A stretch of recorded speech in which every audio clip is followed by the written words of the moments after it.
Hello students. Today I am explaining next page of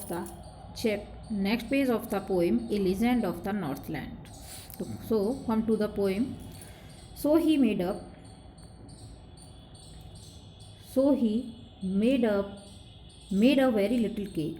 यानी जो Saint Peter थे जो कि जीसस क्राइस्ट की टीचिंग्स को स्प्रेड कर रहे थे, इधर उधर उनको बता रहे थे। तो शाम के टाइम पर जो बहुत थक जाते हैं व्रत की वजह से, तो जब रात होने वाली होती है तो एक ओल्ड लेडी के गेट पर जाके रुकते हैं और क्या कहते हैं, उससे भूख लग रही होती है उन्हें और वो बेहोशी की हालत में होते हैं। तो उससे एक रोटी मांगते हैं कि एक रोटी, क्योंकि वो रोटी बना रही थी ओल्ड लेडी जो भी थी, कि मुझे एक रोटी दे दे।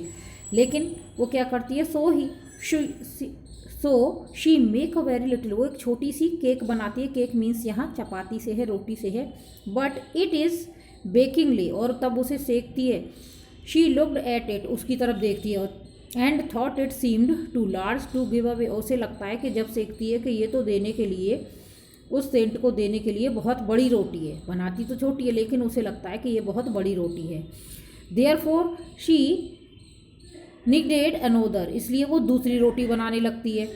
And still a smaller one, अब वो सोचती है छोटी रोटी बनाती हूँ। But it looked when she turned it over, तब वो उसकी तरफ देखती है तो वो भी जो सेकंड रोटी बनाती थी as large as the first had done, वैसी ही उसे बड़ी दिखाई देती है कि जैसे उसे पहली वाली रोटी दिखाई दे रही थी। और वो सोचती है कितनी बड़ी रोटी मैं इसको नहीं दे सकती हूँ। Then she took a tiny scrap of dough, तो फिर क्या करती है वो, इसके बाद में एक छोटा सा डो बनाती है, जो लोई बनाते हैं आटे की, गोल गोल रोटी बनाने के लिए वो बनाती है। एंड रोल्ड इट फ्लैट, और उसको धीरे धीरे उसको फ्लैट बेलती है, पतला सा बनाती है रोटी बनाने के लिए। And baked it thin as a wafer, और उसको ऐसा बेलती है जैसे कि बहुत पतला बना देती है उसको इस तरह से। And baked it in thin as a wafer but she could not part with that, लेकिन वो पतली सी रोटी बनाई छोटी सी, लेकिन उस रोटी को भी उसने उसे सेंट को नहीं दिया। वो भी उसको जब देख रही थी लग रहा था ये भी बड़ी है, और उसने वो रोटी भी उसे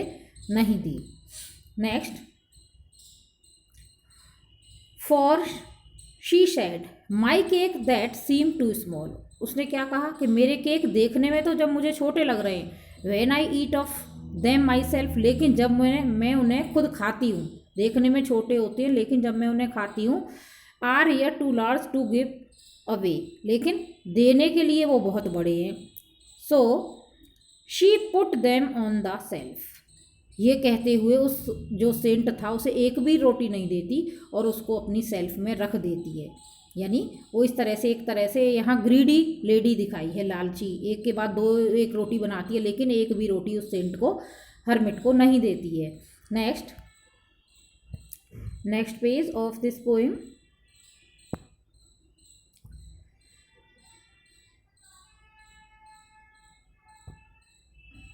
then good Saint Peter grew angry, अब जब वो एक रोटी नहीं देती और उसको सेल्फ में रख देती है तो ये देख के जो सेंट पीटर थे वो बहुत एंग्री हो जाते, गुस्सा होते हैं। For he was hurrying and फेंट, क्योंकि बेचारे इतने हंग्री थे, भूखे थे और बेहोश हो रहे थे। And surely such a woman, और ऐसे में एक लेडी जो है was enough to provoke a saint, ऐसे में भी एक सेंट से, यानी उन्होंने उसे रोटी देने से मना कर दिया।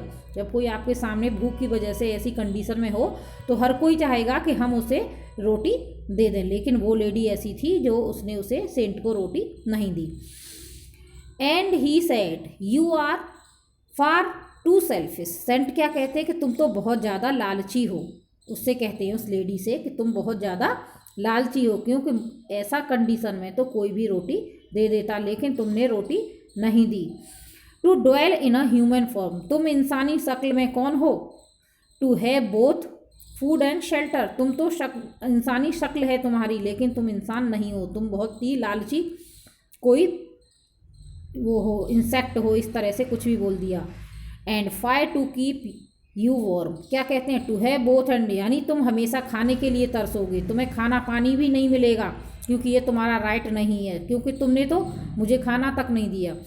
And fire to keep you warm, और हमेशा तुम आग के लिए तरसती रहोगी, यानी उसे कर्स दे देते हैं उस लेडी के लिए, ऐसे वर्ड बोलते हैं कि उसकी लाइफ स्पॉइल हो जाएगी। Now you shall build as the word to, अब तुम क्या हो जाओगी, अब तुम क्या बन जाओगी, एक बर्ड बन जाओगी, एक चिड़िया बन जाओगी, उनको उस लेडी को बोलते हैं अब तुम एक चिड़िया बन जाओगी। And shall get your scanty food, और अपना खाना पाने के लिए भी इधर उधर घूमती रहोगी। By boring and boring and boring all day in the hard dry would, पूरा दिन बोर होगी और सूखी लकड़ियों में चौंच मारती रहोगी खाने के लिए, तुम्हें खाना भी अच्छे से नहीं मिलेगा। Then up she went through the chimney, तो फिर वो इतना बोलते हैं वो हरमेट, और वो एक बर्ड बन जाती है और चिमनी से होती हुई, किचन की चिमनी जो होती है धुआं जिसमें से निकलता है उसमें से उड़ जाती है। नेवर स्पीकिंग अ वर्ड, एक कभी भी एक वर्ड तक नहीं बोल पाती। And out of the top flew a woodpecker, और उस चिमनी की टॉप से निकलकर क्या बन जाती है, एक वुड पैकर, एक जो कटफोड़वा लकड़ी में जो चोंच मारता रहता है, इस तरह का word. For she was change to a word, और वहाँ क्या बन जाती है, एक लेडी से किस में चेंज हो जाती है, वो एक वुड पैकर की फॉर्म में चेंज हो जाती है। Next, she had a scarlet cap on her head, लेकिन जब वो वर्ड बनती है वो लेडी, उससे पहले उसके सिर पर एक रेड कलर की कैप थी। And that was left the same, वो वैसी ही रहती है जब वो चिमनी से निकलती है, रेड कलर की कैप तो सेम वैसी ही रहती है जैसी थी। But all the rest of her clothes were burned, लेकिन उसके सारे कपड़े जो, क्योंकि चिमनी से निकल रही थी वहाँ से, सारे कपड़े उसके जल जाते हैं।